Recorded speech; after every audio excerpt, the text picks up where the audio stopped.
balance kind of the lecture time versus the game analysis time a little bit. We'll see how this works. I'm actually really curious. But yeah. So I was thinking that potentially we could do a 45 minutes of like discussion, which I think should be helpful like to everybody, or like that everybody would kind of benefit from equally as a lesson. And then we can do 45 minutes of game analysis after that. I'm going to play the USCF rated tournament starting at 11. Chess.com has these USCF rated tournaments. They're great. I've played them for a long time. And yeah, I'm going to start that a little, basically at 11. So I'm probably going to finish up at 10:58 or so, about an hour and a half. So with that in mind, going to get started. Hey, Aphelion, how's it going? Good to see you. But yeah, so I was thinking that we could take a look at pawn structures. So the main pawn structure book that I know is Chess Structures by Mauricio Rios. It's a great one. It's in the suggested chess resources section of my Discord. I think it's a great read. Rios is basically a very good chess player, very strong player. And the book is written in kind of a very approachable, intuitive way. And I think that that's really, that's what really makes kind of a good book is just, how well can, things be explained in, good, basically good descriptions. How articulately can you present chess material? It's a great thing. And basically, yeah. So if anyone is interested in looking for a good book on chess structures, I checked that one out, Mauricio Rios. I'm going to use kind of the knowledge that I've gained from it to take some assessments of games that I just played today, hopefully hopefully they'll make sense. They should be good, should make sense. I may take a look and refer to the material at some points, but anyways, I think it's generally pretty interesting. So I think the best thing to do is just look at kind of practically what I was doing. So in terms of practical games that I played, I've got 5 games in the USCF rated tournament. It was a game in 10 that I played earlier this evening. There's one on chess.com. There's a USCF rated tournament every day at 6 p.m. Eastern, and on Monday on Monday at 11 p.m. Eastern. I sometimes play both. It depends on how busy I am. But they're great tournaments and I like them. So I was going to take a look at my game in the last round. And what I really wanted to do was take a look at the Grunfeld structure, and see if there were any kind of plans that come up from the structure that are worth looking at or thinking about. Basically, this pawn structure, this one is pretty common in the Grunfeld. It often goes along with e4, so say e4 and c5. This is a deviation from the game. C5 wasn't played. Instead, knight takes c3, pawn takes c3, c5. I think that was actually the in-game variation. But overall, these types of pawn structures are pretty interesting. Normally the general large white pawn structure for white can be pretty dangerous for black. There are particular situations in which there's kind of advancements in the pawn structure in the center. Those can be dangerous. Definitely are games where you end up playing as black with advanced pawns on, say the 5th and 6th files, or potentially the 6th and 7th files. But overall, it's basically a pawn structure that I think people should be, reasonably familiar with. Comes up a lot. I guess, I don't know. I would think that basically, understanding the center in the Grunfeld is an important concept. It's usually not transposed into from other situations. But in Grunfeld games, it comes up pretty frequently. Let me just pull. I was basically thinking, I could both, I was thinking that this pawn structure, we could kind of sort of identify the strengths and weaknesses of it. Whether or not this pawn trades off c5 for d4, that happens. It's usually better for black to kind of keep the tension in the center. But if the tension in the center can't be maintained, then you might as well just trade it off. So basically, this pawn structure, White, there's a frequent, there's frequent plans here for white to advance, e5, d5. Those end up being pretty dangerous. They can potentially, they can potentially create spatial disadvantages that will create developmental problems for black. Sometimes knight to c6 gets kicked by a d5 move, that type of thing. And basically, this can also kind of be paired by, development and then attacks like bishop to g5, bishop to e2. But the center pawns, I think what's mainly the biggest characteristic of this chess opening from, oh, thanks, yeah, good call. Here, I can take out my, yeah, let me see if I can resize this board. Yeah, you're right. This is sort of splitting the screen incorrectly. Let's try this. Thank you for mentioning that, Mikey. It's always helpful. But yeah. So basically, this pawn structure this leads to advanced structures for white potentially in the center. I guess in terms of things for black to do, creating queenside passed pawns, sure. And then if you basically if you have an opportunity to play moves like a6, b5, b4, get expansion here, this ends up being pretty strong for black. This pressure on d5. So imagine a situation in which white's played something like d2, and then black's castled, and then white plays something like d5. It rarely gets to this situation. Potential expansion for black on the queen side can also definitely happen. Any way that black can undermine the center too is important. Hey, there's Jen. We got some new. It's cool. I'm sure Jen will be really excited. Jen designed some new emojis or emotes. So overall, those I think will be really cool. Jen is Jen's been nice enough to make those emotes. So go ahead and enjoy them. Here, let me see. This is I wasn't sure when they were going to get uploaded, so it's really cool. Here we go. Tempo, cool, yeah. So Jen put that together. It's awesome. I think it's really cool.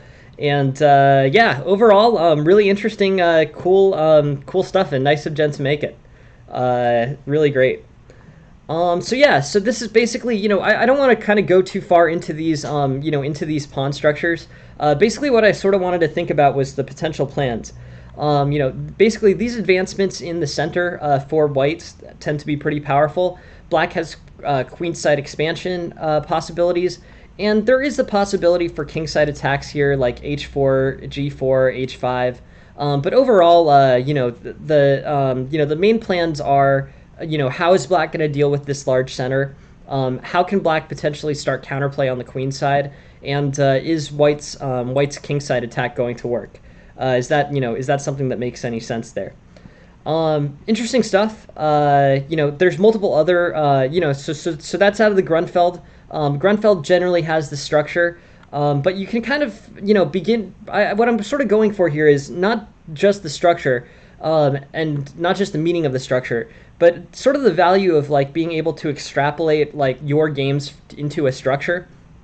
So I'll take another one that I played tonight, which is just another random game. I'm not going to play it into the end. I'm going to just stop probably at move 10 or so. Here, if I look at my profile, we can take a look at just another random game that I played. But the point is basically games tend to follow pretty general pawn structures. So this is like a modern pawn structure. This is d4 and e4. Yeah, so free lessons. Yeah, exactly. Free lessons, free pieces, tempo. I thought it was great. I wish I could get more than 4 emotes, but yeah, it was really nice of Jen to make them. It really was a great demonstration of her graphic design skills. But it was really nice of her to do that. So we have those now. You'll have to thank her. I don't think she's on right now. She's having dinner with her parents, but in any case. We'll have to thank her the next time that she comes by. Cool. So this is King's Indian defense. In this pawn structure, basically white's going to have opportunities to attack on the king side. I wouldn't worry about it, Ophelia. I'm pretty sure it's just another picture of Jen. But yeah, it was really really nice of her to make these, and we'll have to thank her the next time that she's on the stream. But yeah, they were great. Yeah, so this is basically a King's Indian defense or modern type pawn structure. Coming to this type of situation, you have kind of a fixed set of plans that you're trying to establish.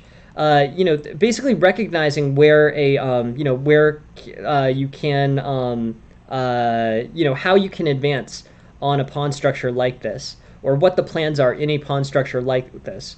It will be a good general guideline. I wouldn't follow it completely rigidly, but I think that they are, generally pretty good. So this C4 D4 pawn structure is King's Indian or modern. Yeah, I mean, basically, in this type of play, it'll basically be white will have the opportunity to play D5 most likely. You can end up, with trades, exchanges on the, like for the E pawn for the D6 pawn. And basically, in these types of games, white's going to, like, basically look at, like, potential breaks, potential queenside breaks or kingside breaks. I guess queenside breaks are generally more common. If you can get kind of this expansion A3, B4, C5, you'll have solid play on the queen side. This is probably a higher level. This is probably a higher level strategy. It's not necessarily something that someone would do in a club level game. But at the highest level, I think what you end up doing in a pawn structure game like this is basically you play things like bishop to E3, rook to B1, bishop to E3 after E4 to be clear, and basically aim for a queenside expansion. Castle kingside, black is poorly positioned to set up an attack on the kingside, so you can just sort of go with basically go with a kingside, a relatively like stable kingside, and then just start pushing aggressively on the queen side. That is a grandmaster level plan for this queen's pawn pawn structure, but I don't know. I mean, potentially could be useful. B4, C5, exchanges on C5, and pretty good for white in general. Anyways, interesting situation. I think basically we can take a look at just random games that happen and name the pawn structures there. I could play a few out to the end to see if I actually executed kind of the pre-made pawn structure. But it's definitely something to consider whenever you're playing a game. If you can get basically a fixed pawn structure and draw it out into a different type of game, like or if a particular pawn structure has a particular set of characteristics, you can steer it into a direction that will be helpful for you. Don't know why I'm not able to. Yeah, so let's take a look at my third game tonight. In the third game tonight, again, this was Grunfeld, Grunfeld pawn structure. I play D4, black plays D5, and here I go with an easy H, or an early H4. This is one of white's most common plans in the Grunfeld. Basically, this ends up in a situation where white's going to have a potential hook for attack on G6. Whether or not that's actually going to be possible is up to the tactical play of the players. But that's a common theme in this Grunfeld structure. Again, for anyone who's kind of new to this, check out the book by Rios. It's called pawn, or I think it's called Structure Chess, or Chess Structures. Sorry. Is it okay for black to play H5 here? That's a really good question. Thank you for asking that, Aphelion. My inclination is basically no. H5 is played here, so let's look at the analysis eval on this game. With this H5 move, it's not considered to be a bad move, but the issue is whenever you start moving the pawns on in a situation where the king is castled, this weakens the defense.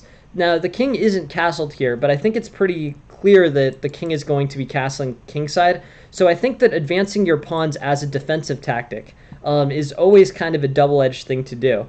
The engine suggesting things like C6. On C6, you don't immediately have H5, So I think given the fact that white doesn't immediately have h5, it's sort of more basically more tricky for black to come up with moves to play. Like h5 here would potentially block advancement on the king side, but I think it creates king safety holes that will be exploited later. So on h5, things like bishop to g5, e3, bishop e2, g4, those tend to be good. And now here, with c6, I think it's basically starting to look a little bit more like a, Slav type pawn structure. So in the Slav, White's plans are not super dissimilar. Like it's sort of, it's sort of the same general concepts of the, of this, I think basically in the Slav, White is basically going for the same types of things. They generally tend to be attacks on the king side.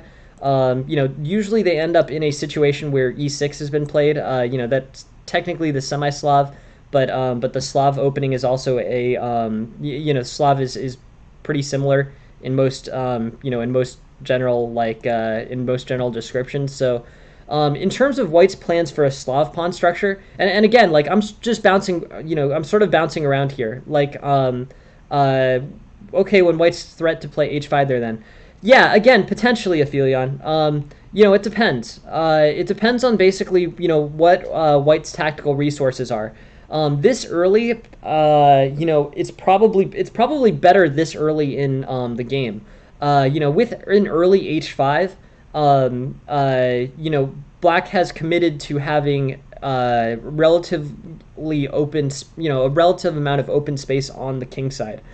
Here, where h5 is played, it's not necessarily even super obvious that Black is going to castle on the, on the king side here. I think potential resources like bishop to g4, queen to d6, knight to d7, I think that could potentially be, be effective for Black. So like bishop g4, knight d7, queen a5, Black can castle queenside. In a case where Black castles queenside, then definitely h5 is playable. But if Black's going to really, basically commit to castling kingside, h5 is sort of unclear. It gives a lot of points for White to attack. So I think it's not particularly good for king safety, but it might still be the right play in positions where you can, in positions that have specific characteristics that make h5 better, like wanting to post a bishop on g4, for example, or wanting to prevent g4.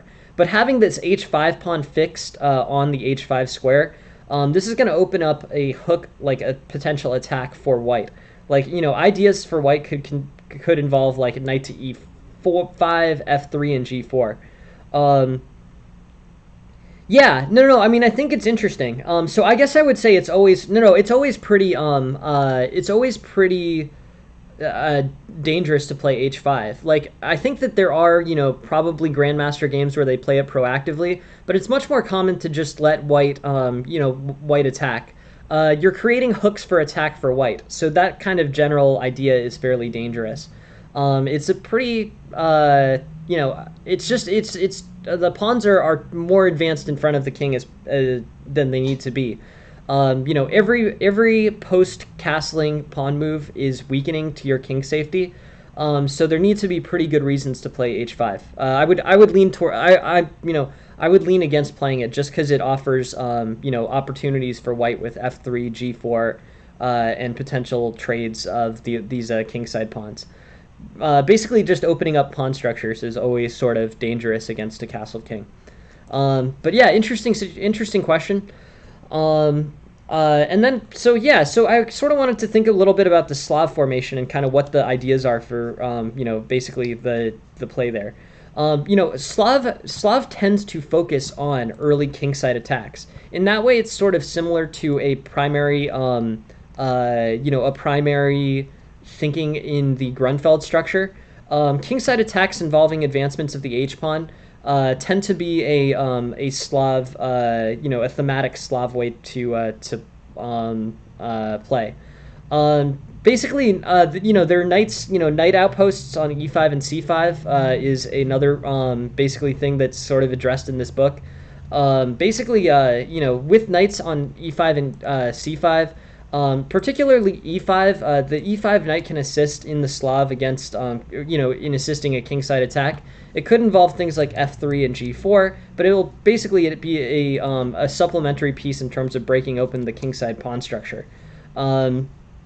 So yeah, basically, a lot of the d4, d5 openings can involve, pushing aggressively by white on the king side. The Slav and the Grunfeld are two where that's generally a reasonably effective plan. So yeah, I don't know. I guess the Slav provides a flexible set of a flexible set of options for white, but in general, this kingside attack is sort of what you're going for. So yeah, the quicker you can basically cement a kingside attack for white, the better off you'll tend to be in this type of situation.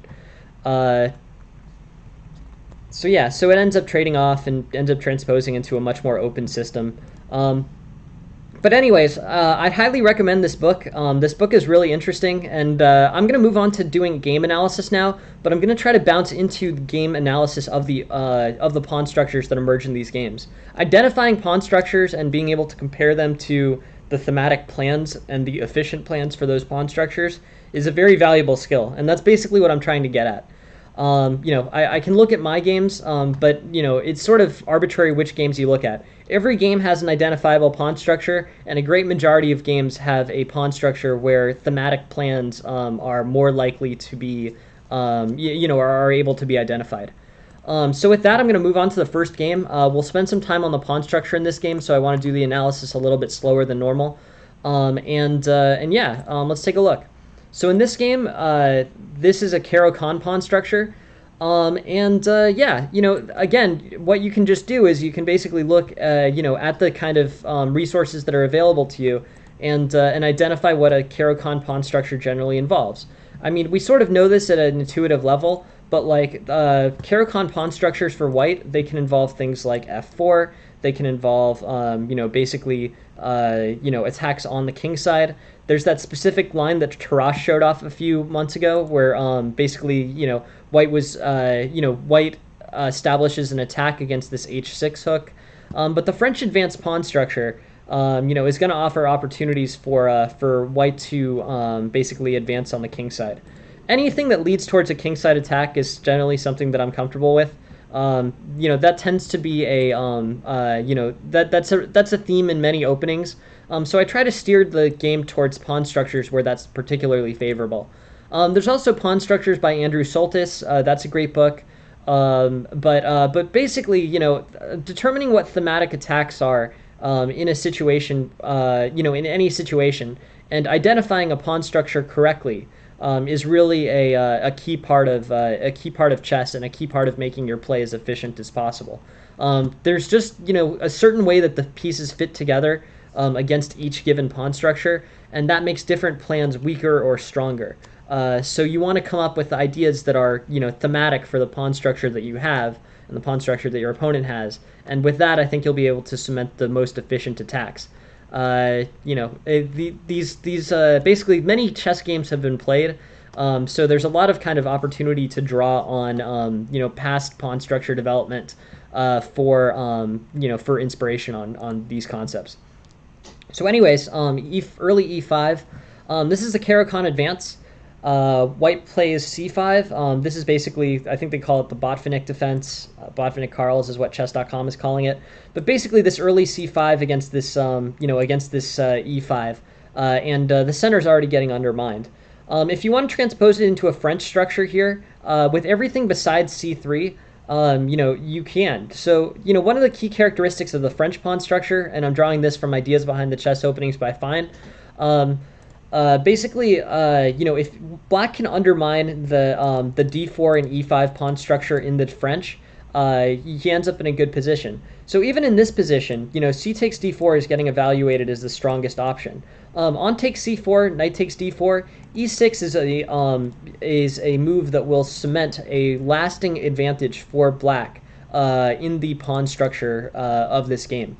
There are other problems here. There's problems with immediate e6, including poor development of bishop, poor development of the light squared bishop.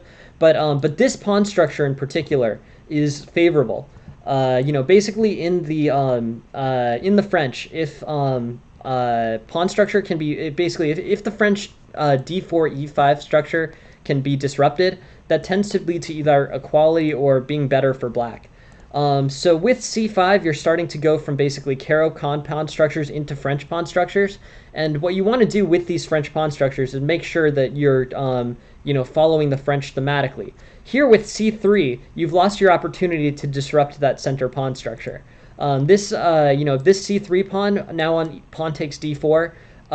C takes d4, and white gets the ideal pawn structure in the French. And not just the ideal pawn structure, but black no longer has the ability to undermine the center with with moves like c5. So, anyways, here I would definitely advocate c takes d4. With the pawn structure in mind, there are other shortcomings of black's position, but with this pawn structure in mind, you're going to secure a favorable version of the French for yourself. You have to be careful. You could play knight c6 potentially, and then play e6. But you can tell by the evals, this kind of disruption of the pawn structure in what is essentially a French situation is good for black. For this reason, on knight f3, I assume that c takes d4 is the best response. I guess not. But I would have figured that c takes d4 is the most popular response here. It's a response, one of three main responses. But this ends up leading to the situation where black has secured a favorable pawn structure in a French type situation. So just knowing these things, very important. I'm again paraphrasing from this chess structures book, but it's an excellent book. It will really help you understand kind of which pawn structures to lean towards and which ones to lean away from. In this game, back to the game analysis. It goes from basically being a Keracon pawn structure to a French pawn structure. Now, black should try to maintain this pawn on c5. White should not take it to avoid disrupting his French-type pawn structure. But overall, this position is, fine for black, solid and playable. I think that it's kind of an indication that c takes d4 is not the correct move here. Basically allowing white to maintain this pawn structure is not good, in the French positions. So here, the more ideal ways that black can undermine this center could potentially be f6 or g6 paired with f6. But since this d pawn is effectively defended, you probably want to work on the f6 undermining move instead. Way to do this effectively would be g6, bishop g7, f6, and basically threats on from f6 onto e5 are the way to go there.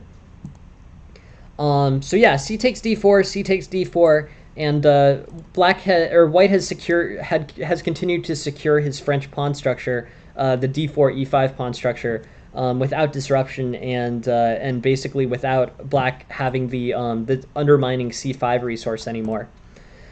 Queen b6, bishop takes. Here I'd probably play pawn takes. I think pawn takes leads to a more complete centralized structure. Queen takes, I guess, is fine too. We're about equal. Here, this is a lasting benefit for white. D4 e5 facing off against e6 d5. This is a stronger position for white. And black is going to have to find, black is probably going to have to play f6 to effectively disrupt this. Otherwise, black can kind of try to play around the pawn and central disadvantage. But this is a great demonstration of sort of why French pawn structure is better. You basically have a secured pawn. Basically you have a secured space advantage and a consistent central advantage. White's pawns are on the 4th rank and the 5th rank. Black's pawns are on the 3rd rank and the 4th rank, and there's a corresponding, space disadvantage that black is going to be facing for the rest of the game because of this. So, interesting stuff. Knight h4, knight e7. I don't know if this trade is particular. I think this trade is actually just fine for black. This bishop is on a long diagonal, but the position, in the French, knights tend to be relatively stronger to bishops than in some other openings. So with this knight takes f5, knight takes f5, you're going to have pressure on d4, and that's going to be sustained, strong and sustained. So overall, this I think will play out well for black. Again, I'm not sure the idea behind this trade. Not sure, basically in a situation like this, white is sort of developing to trade. Developing to trade is usually not a good idea. It's usually not an efficient use of time. If you develop to trade, you're basically playing a move. You're playing a move with a piece that you're trying to remove from the board.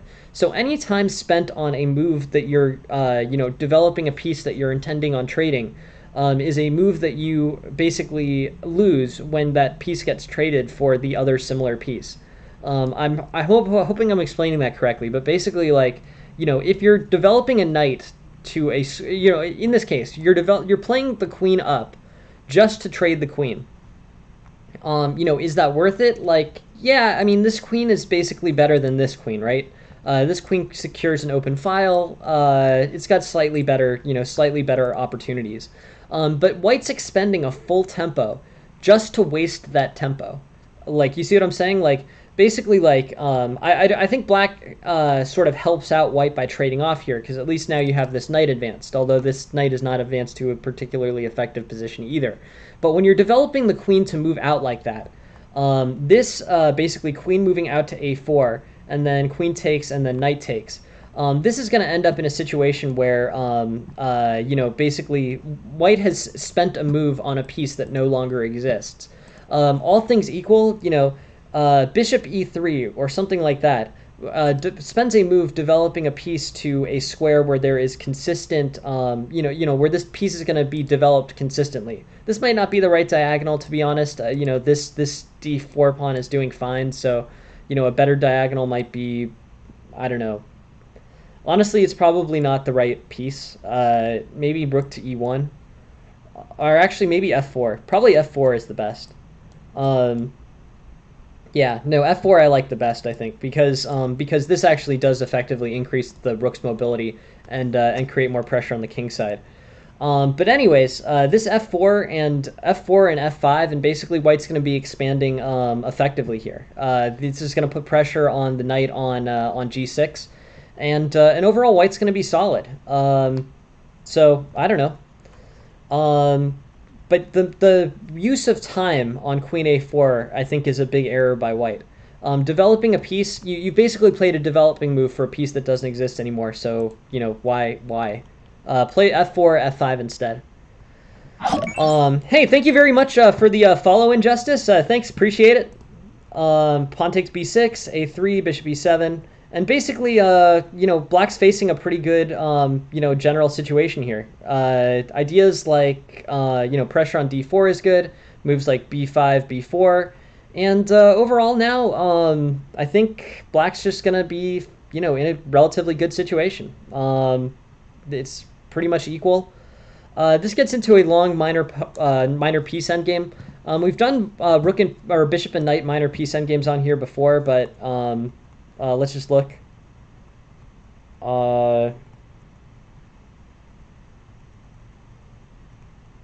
Yeah, I think with all this should be about equal. Yep, they agreed to a draw. Makes sense. So overall, this one of the interesting things about the pawn structure of this game is it basically turns a Keracon pawn structure into a French pawn structure, and then basically, after white makes the decision to, trade off this bishop in kind of an unnecessary way, positions leaning pretty close to equal, pawn structures are symmetrical. White has a sustained, improved French structure here, which is going to provide a lasting spatial advantage, but that may not be where the action goes on in this game. f6 is going to be a potential undermining resource for black here, but overall, I don't know. I mean, this game was pretty much equals the whole way. The one move that I don't like is queen to a4. I'm also not a huge fan of queen takes a4, but I guess that's not as bad.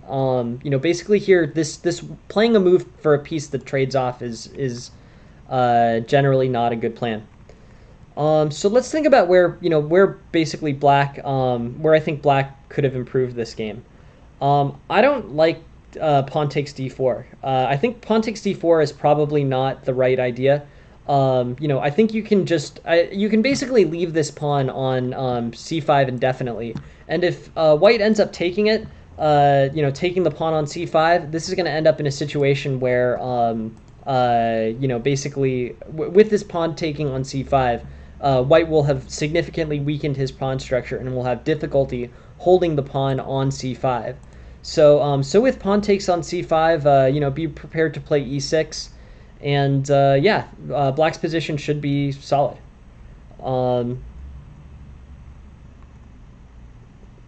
All right, queen takes, knight takes. Now black's looking good with this wasted tempo. If now's the time for black to basically start an attack. If you take this position without paying attention to any of the without considering any of the previous moves, and you just take this position in isolation. By the way, that's always probably the thing that you should do. When viewing any situation, you should really try to look at things, as they are objectively best. Basically try not to, take the position into consideration only. How you reached a specific situation is not really that important.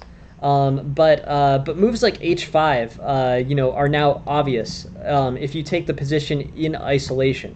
If you're just looking at this and you didn't know how it was reached, you would play h5, I think, almost immediately.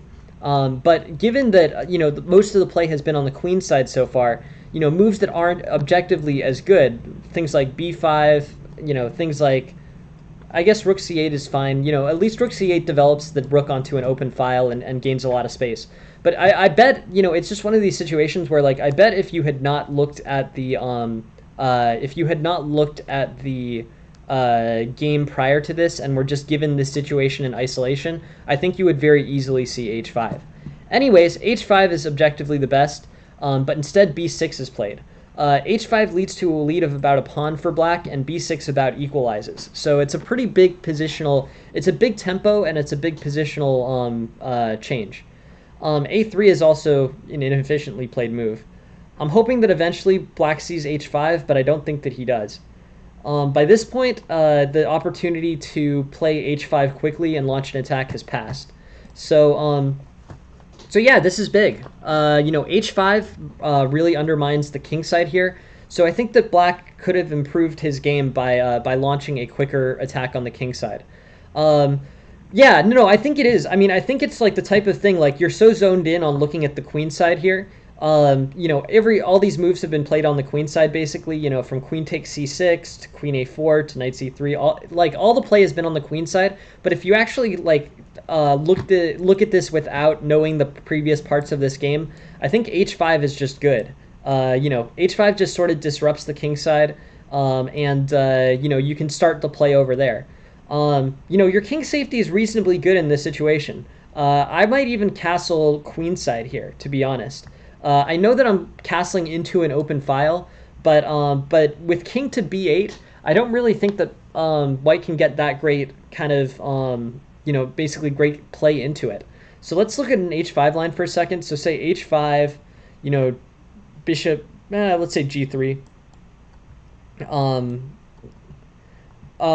Yeah, white can't get a rook to the c file. That's right. I'm sort of curious about castles, though. Like, castles is considered to be good, and when it's considered to be good, it's not even much worse than the the best move. The objective best move there was bishop e7. But if you're looking at this, if you're not too worried, basically, if you castle queenside, you're probably going to have to trade off a rook or two in order to diffuse a later attack. But king b8 causes no king safety problems. Right. No, you're absolutely right, Aphelion. So that's why you're kind of that's one thing why it feels awkward to castle like that. But it forms a complete plan with with undermining moves on the king side. If you castle queenside here, then play king to b8, then play bishop e7, then play rook to c8. Overall, black is going to be pretty solid out of this position. Putting a piece on an open file is not as dangerous if the pieces are, largely traded off and not that advanced. So king to b8 will actually provide a good amount of king safety for the king here, and then the king won't cause any disruptive problems basically on the king side. So overall, really interesting. Yeah, king b8, bishop to e7, f6, and then the play shifts to the king side. This is a sideline. This is not how the game was played, but I actually think that forms a better and more complete plan for black than the actual game.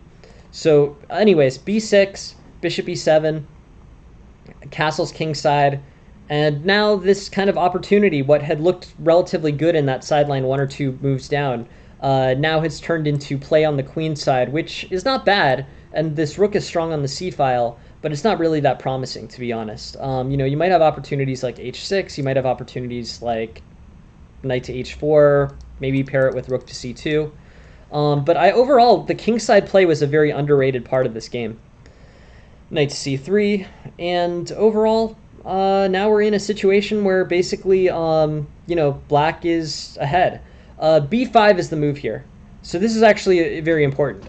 This is a very important tactical improvement for black here. Here, b5 saves a full pawn. It's really much better tactically. With b5, this knight is getting threatened, and then when the knight moves, the bishop can go somewhere else. That's the important part. With bishop to b4 or any bishop move here, you're losing the b6 pawn. So this was a really important, this is a really important change for black. So yeah, with all this done, it's kind of a flat endgame. It never deviates much more from equality. It's basically just a draw the whole time once the minor piece endgame. But there are a few opportunities here for black. I want to go through them, and here they are. So in this game, black plays this c5 opening. It goes from a Keracon game into a French game, basically. Cool. Queen takes c6 was all right. Knight e7 was also a reasonable way to play. Basically this knight getting posted on f5 has value for black for sure. Drawing this g4 also has value for black. There can be the potential for kingside attacks here. Queen a4, b6, and yeah, overall I think black's just going to be reasonably solid here. This playing on the king side here was an opportunity for a move or two. Basically, prior to b6, I think h5, pawn takes g4, this was a better plan. So like after h5, g5, castles queenside, and then we can play on a few moves if we'd like, but basically ideas like king b8, bishop to e7, f6, and then moves like rook to g8 and threats on the king side here. Those tend to be better for black. But overall, black is good. This was a key this was a key opportunity for black. It's really hard to see, so I'm totally not it's a very difficult thing to see. But like this rapid shift to kingside play once things are simplified and the queens are off the board was actually the correct tactical maneuver. You're going to have good chances on the king side with moves like h5.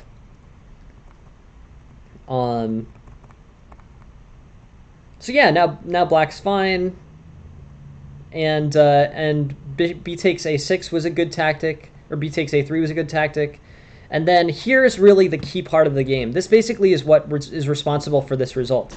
If black plays b5 here, threatening this knight at the same time that this bishop is getting threatened, also putting things on light square so this bishop can't attack them, I'm pretty sure black's going to win this game.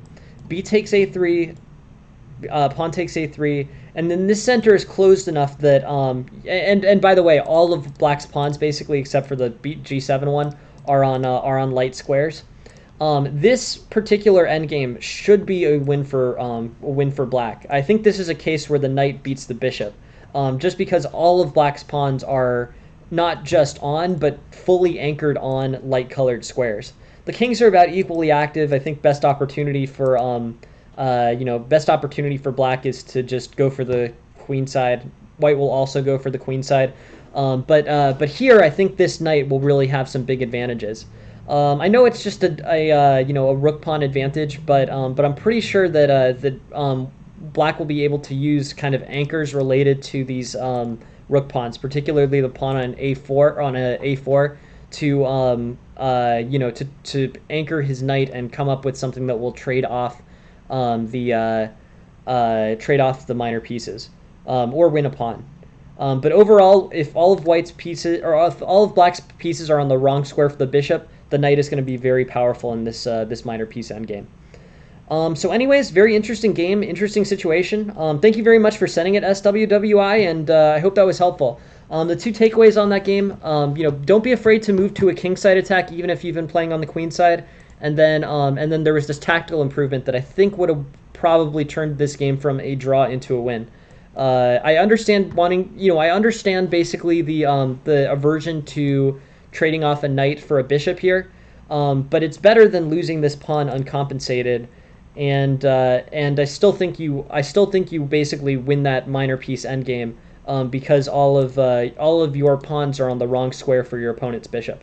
So, anyways, really interesting situation, interesting endgame too. And thank you very much for sending the game in, SWWI. I really appreciate it. Thank you. And then let's take a look at the next one. Next game is Amanda's chess versus TTRV. Let's take it from Amanda's perspective. Amanda's plays c4 opening, and basically this is a modern structure. This is going to end up in a situation, pretty common to what we usually see with the modern, where white has kind of a large center, which has the risk of being undermined. If white plays it conservatively and starts an attack on the king side, this generally tends to be pretty good.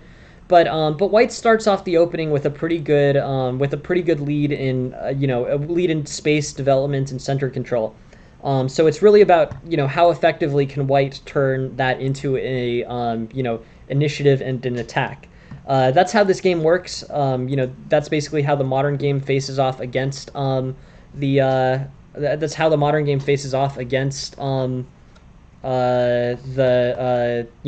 large center opening. So yeah, it's really about white and quick piece placement, quick development, and attack on the king side. Here h4, h5 is likely to come soon and will be strong for white. I also like moves like bishop to g5. I like moves like bishop to f4. I like moves like bishop to e3. And overall, white should be better. So yeah.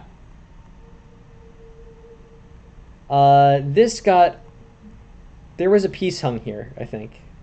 Or no, I guess this is just a huge positional edge. So let's think about this. We can go with this. I think basically there's good ways to think about how how to play this as white.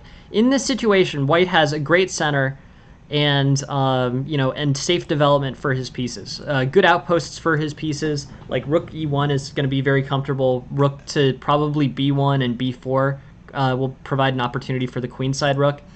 And with pawn takes d5, rook e8, rook e1. I think white should be fine. Ideas, I guess h3 I'd probably play here. The idea of h3 is that, with h3 you force the bishop to take, and on takes you play queen takes f3. But that sort of ends this problem almost immediately. You're running into issues with this knight to e5, so heading that off early with h3 is important. There was a game somewhat similar to this that we looked at on the stream a long time ago, where basically h3 was a valuable resource that allowed this, this basically knight to d7, knight to e5 to get headed off. But it never gets headed off, so I don't know. I mean, this ends up basically being a great opportunity for black to break in on the queen side, and then, by this point, whoa, this is wild. Okay, so this got into a very tactical position. We have to think a little bit about the tactics here. D7, h5. This ends up being pretty good for this ends up being good for white and then good for black, and the whole thing is kind of tactically a mess. So in terms of improving this position, watch out for knight to d4, knight to d7. Bishop to g4 is not really a move that justifies itself. trading this light squared bishop in this situation for black for this knight on f3 is not something that really helps the bishop any. So, it's very lucky, really, that this attack from knight to d7 and knight to e5 got started. Because if h3 is played instead, basically, if h3 is played instead, then white will end up in a good position. Even here, knight d4 is the next move, but h3 here is, basically on bishop takes f3, queen takes f3. This isn't great because the knight's going to come to e5 and fork the queen and the bishop, but it's not terrible either. This situation is just going to end up being, good for, basically good for black, or good for white in general. Moves like f4, d5, or f4 and e5 are going to be a way that white can kind of advance in the center. And overall, this is good. So yeah, bishop takes f3 is good for black, and if white doesn't recapture, he's down a full piece, the knight that was lost on f3. Anyways, this is interesting. And yeah, h3 needed to be played sooner. That would have been better for white. If with all these pieces and this knight pinned, white has basically walked himself into a very significant disadvantage. That was a mistake.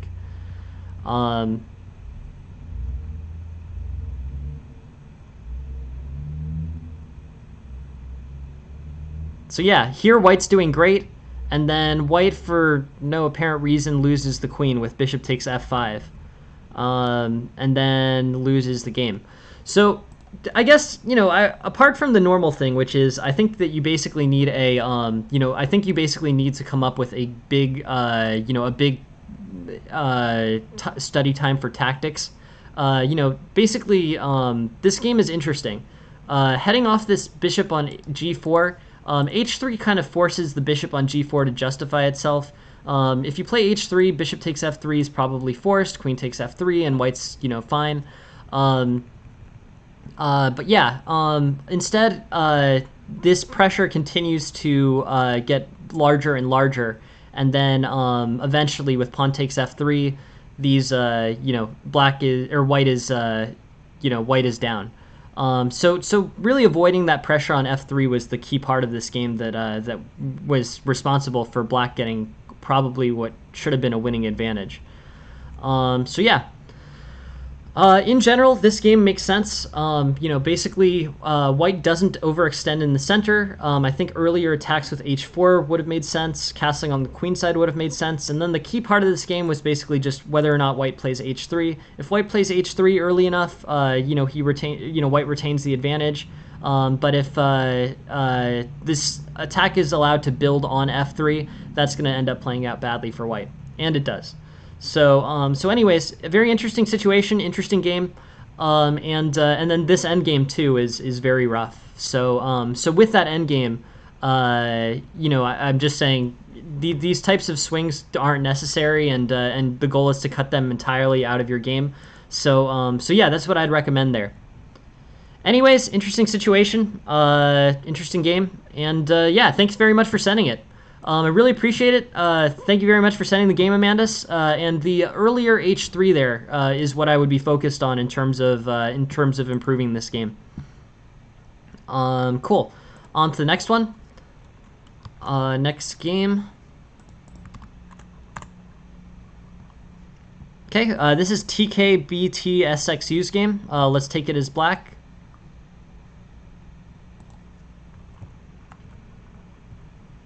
And black basically plays an early bishop to f5 here. White's playing some ready type opening, I guess King's Indian attack, early knight f3. But yeah, so here I like kind of black's position. I feel like black's development here is pretty natural.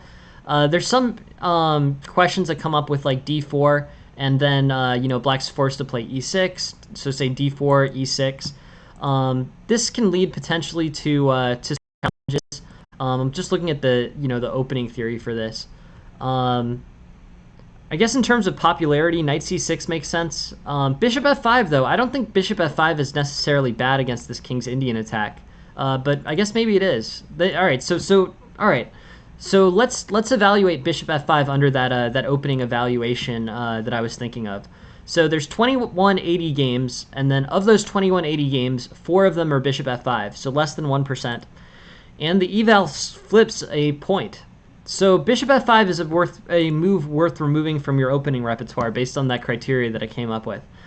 Just so we know the criteria that I came up with, basically that criteria involves, is the move that you play half a point better than or half a point worse than the best move. In this case, it is. So if you're comparing e5 and bishop to f5, the difference between the best move and the played move was about 1. So that definitely meets the 0.5 criteria.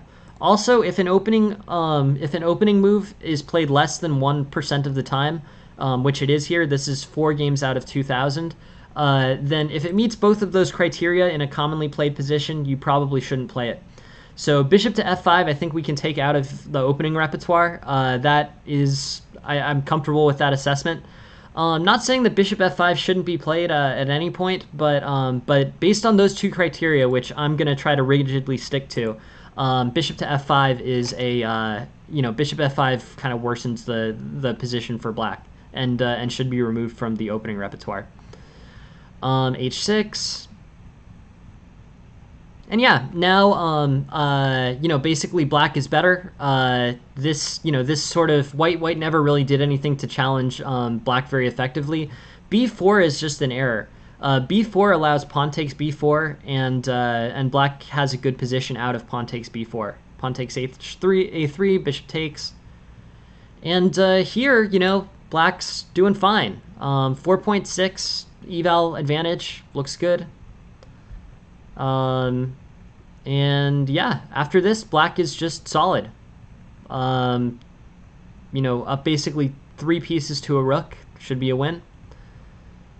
And black wins. Nice.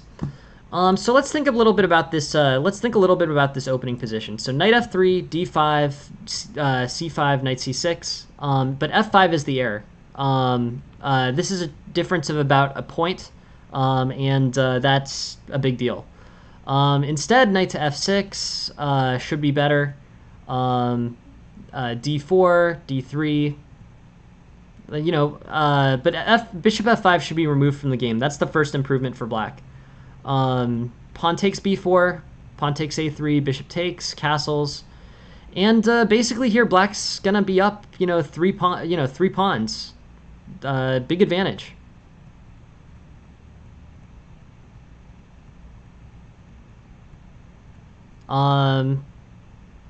Queen takes, knight takes, and black comes up with a win. So in terms of improving this game, bishop f5 is marked for removal, and then basically once white plays b4, pawn takes b5, and things are good for black. So anyways, good situation, interesting situation, and the main thing, in this opening, I think you played theory pretty much other than bishop to f5. Without playing bishop f5, you are fine. So that's really the big take on that.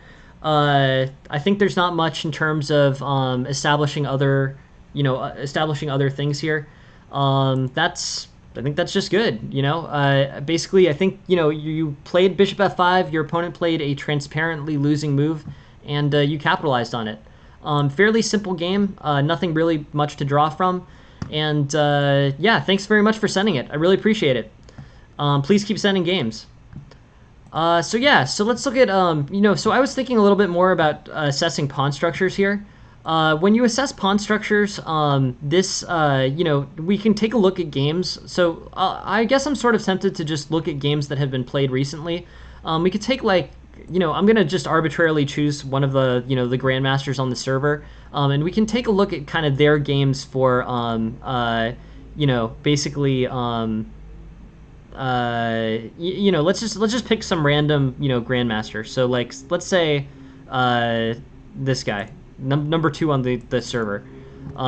If we look at their games, we can identify their pawn structures and try to come up with ideas that turn their pawn structures into things that are recognizable. We're going to look at these kind of grandmaster level games, and I'm sure that they will follow very well defined well defined pawn structure concepts.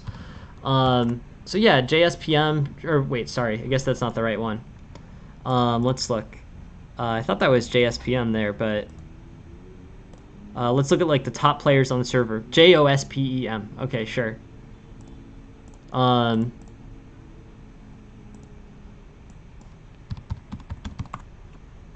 Yeah, so this is just some random, this is just some random grandmaster. But what I'm really interested in pulling from these games is his pawn structures. This is basically the delayed Alapin variation. And Alapin pawn structure is kind of interesting. It leads to some kind of queenside type pawn structures.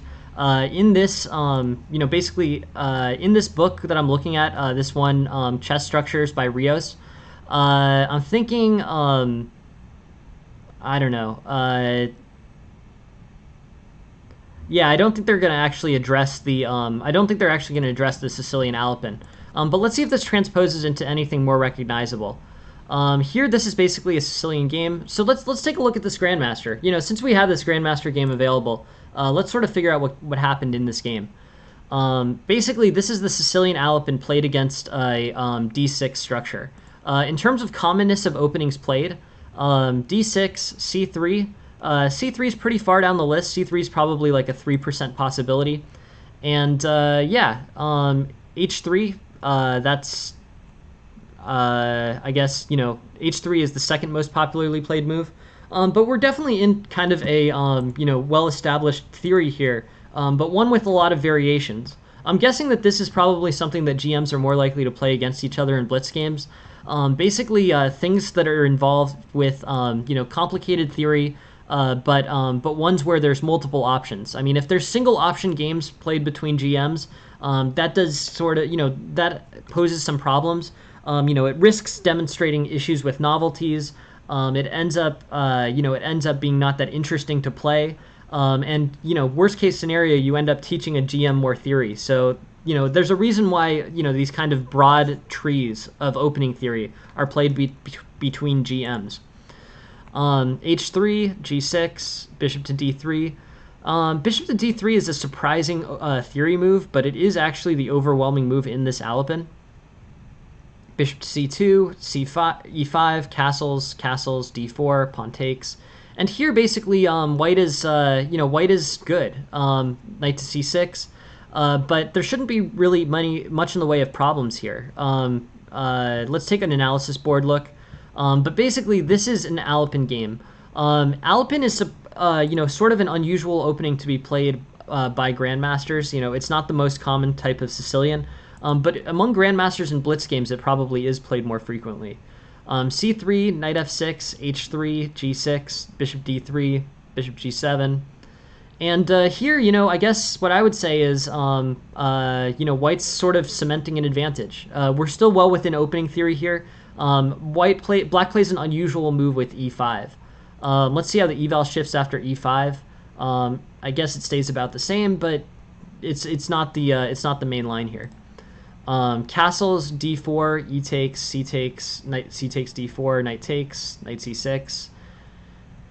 I don't know. I mean, basically, this leads to a kind of loosened pawn structure on the queen side. But yeah, let's draw again from this chess structures book. With this kind of pawn structure in the opening, right?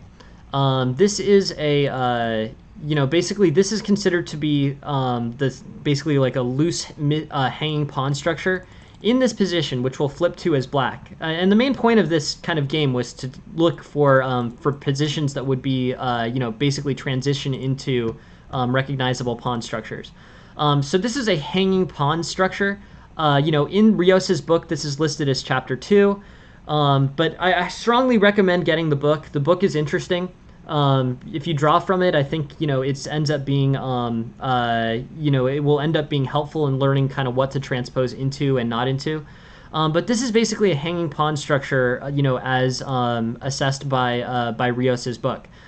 So in this position, black should probably try to create a kingside attack.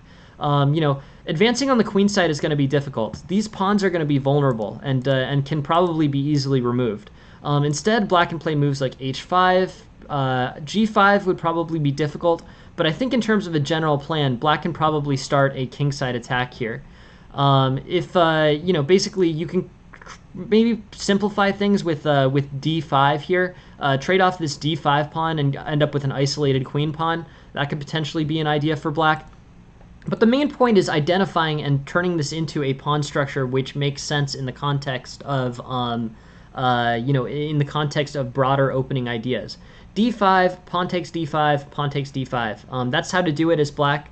That's the idea. On the white side, I think we're gonna have to, we're gonna look at a different, a different set of plans. So, you can kind of, if black is the one who's attacking here, potentially, white's gonna aim for, trading off the pieces.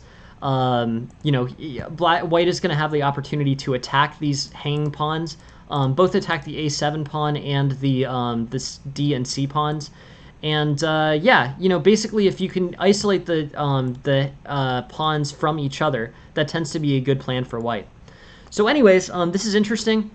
d5, bishop e3, rook e8, and I just am sort of curious to see what plans this follows. Basically, what I would use for inspiration here in this situation is I would identify this pawn structure for black, and then recognize that it's basically the pawn structure, the hanging pawns pawn structure from chapter 2 of Rios's book. With that idea in mind, you come up with a more reasonable set of plans. I like this book in general. I like ideas behind the chess openings too, but identifying the pawn structure and coming up with the kind of most organic plans will be helpful in determining what you should do. So d5, and basically, basically black should be, fighting for an advantage. White's going to try to trade off all the pieces. He does succeed in trading off these pieces, and then he succeeds in undermining this c6 pawn. Bishop d5, pawn takes, bishop takes b7. Yeah, I mean, this ends up being, pretty good for white. Basically all of black's pieces are difficult to, use for defense of this a6 pawn. And this a5 pawn is spatially much further advanced than black's a6 pawn, so ends up being kind of, difficult to play. f5, rook e8, queen takes, and basically here I think, white ends up in a situation where, he's much better. He's going to end up winning that that h6 pawn and be fine. So interesting. This is, how GMs look when they play against each other. Let's take a look at another one. I thought that one was interesting, and, honestly, I was just looking at a, the top line GM here. But yeah, if we can just pick another one. This guy seems to like playing the Sicilian Alpin. I want to do one from a different opening. But if G5 can so, also be sorry, he looks like the, sorry about that. Let's just look at these games. Oh, he's playing a long series against this one random guy. Sorry about that. How about this one? He's playing a guy rated 3,000. How does that go? All right, so let's look again at what London, what grandmasters play against each other. This is a London system. This involves bishop to f4 and e3, and queen to b6, early queen to b6.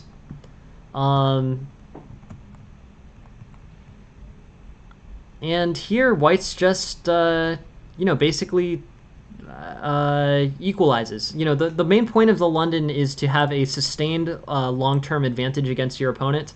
h3 and g4 should play out pretty well for white. Queen to b3, queen takes, and this does seem to be a bit of a squandered opportunity. So h3 is considered to be the error move by white. The engine's sort of pushing against an expansion on the queen side here. But yeah, queen b3, queen takes b3, and overall white's gonna solidify an advantage. Knight takes g6. But yeah, here white's just better.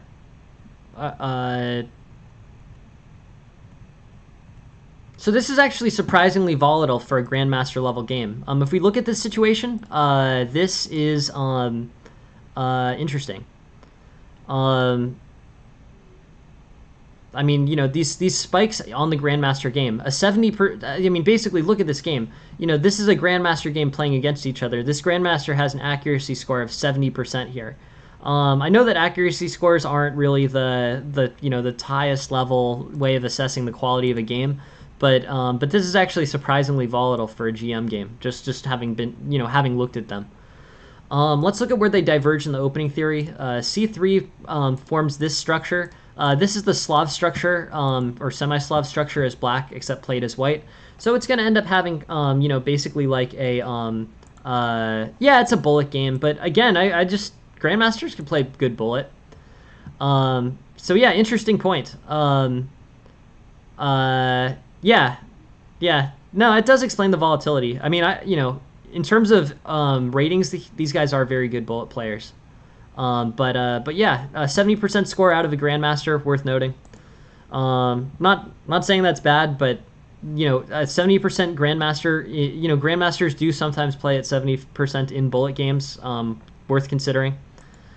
And yeah, but let's just look at this pawn structure. So what this really is the Slav pawn structure. So if we think about this, basically, again, I'm gonna use sort of, I'm sort of gonna explain kind of the Slav Formation reference, from this book that I've recommended. But yeah, you can basically look at a Keracon type formation there, and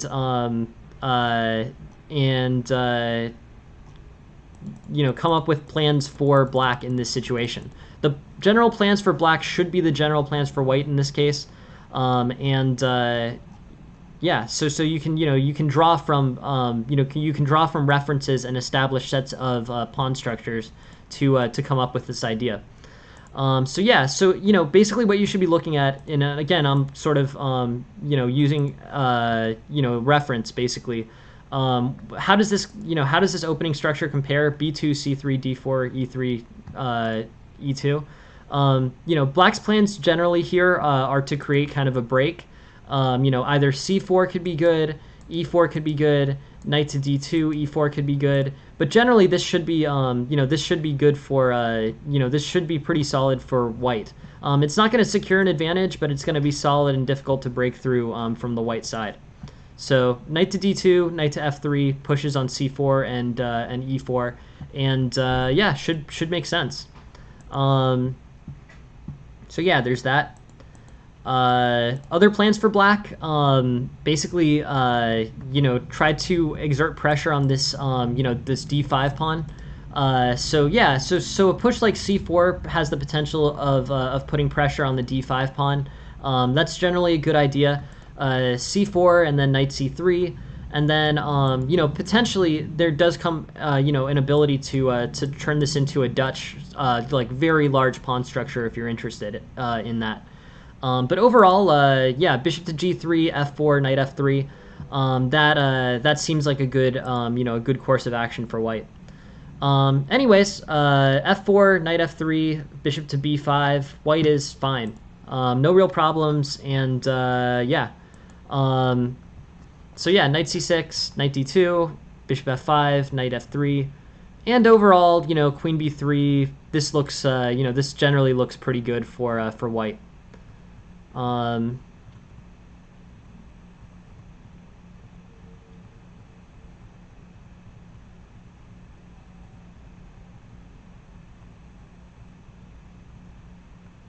Cool.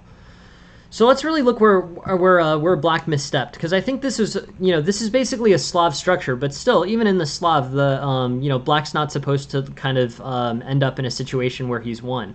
H3, I guess, is determined to be inefficient. It leads to basically a half a pawn loss that the black carries with him the whole game.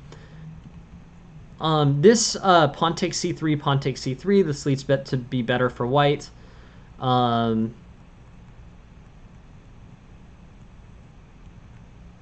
Yeah, rook takes b5. Now, basically rook takes b5 is a big tactical error. So rook takes b5, rook takes c3, 1.7 pawn shift. What was better there? Knight e3 was better. Knight e3, I guess, will lead to a sustained attack on this b5 pawn. But overall, I sort of like this. This is kind of interesting. Doing analysis of a GM level bullet game kind of gives you a good sense. You know that the openings are going to be relatively good, so it'll be good demonstration of what a GM level opening looks like. And also with this, they'll be able to sort of demonstrate, what type of errors are GMs most likely to make given time pressure. They're not representative of how a GM would play in an actual game, but it is kind of interesting just to see. So knight to e3. White's just better. Basically, this b5 pawn's going to get clipped off the board, and end up being a win for white. Want to do one more? I guess we can do one more GM level game. Let's just take a look. It's funny, these embedded streams are cool. I like those. I should put one on my own profile, I think.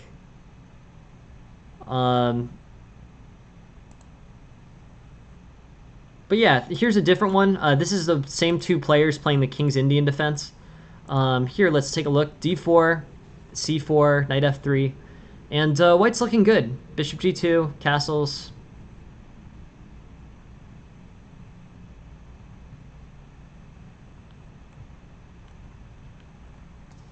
My main question is white playing aggressively enough here? b3, probably not. Knight to c5. And this is the move that this is the move that the engine doesn't like, bishop to b2. What's kind of interesting is that this has, opening book precedent in it. Bishop to b2 supports this kind of diagonal, but yeah, h5, e3, and now, yeah, white's gonna be fine. c5.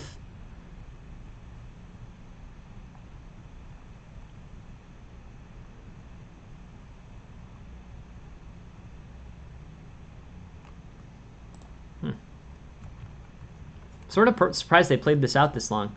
And then knight to f3 was a fatal tactical error for white. This hangs that rook. And then with the rook hung, it's basically over. So really interesting. Basically, let's go through this opening again. This sort of proves what opening lines are okay. This King's Indian defense is played at GM level, so it must be fine. g3, g6. But basically, a normal queen's pawn with a flank opening modern type structure. Knight c3, e5, and I don't know, interesting. But what I think is really important to note about these GM level games is that the moves are just so purposeful. Bishop to b2 there's no move in here. Basically, if you look at this game, there's no move that doesn't make sense from an intuitive perspective except for the hung rook at the end of the game. Just everything seems kind of positionally correct. Rook to d1, protecting that knight. And white's, knight e6 I think is an error for black. Again, it's using the knight's tempo to try to trade off a piece. I don't think this knight centralized on d4 is good enough to be traded for that knight on c5. Or it's not worth the time, basically. So that's the error there. c5, sure.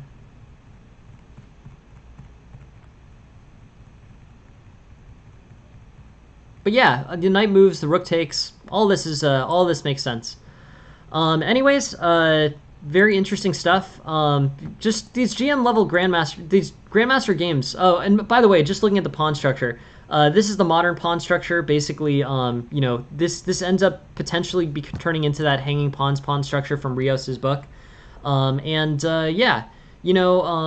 this situation, these pawns end up being really kind of well defended, well supported, and Black's best attempts to try to equalize this game based on this pawn structure are things like e5 and c5 disrupting these centralized pawns. Overall, I think that this is kind of instructive. This probably happens on the next move or two. Yeah, e5.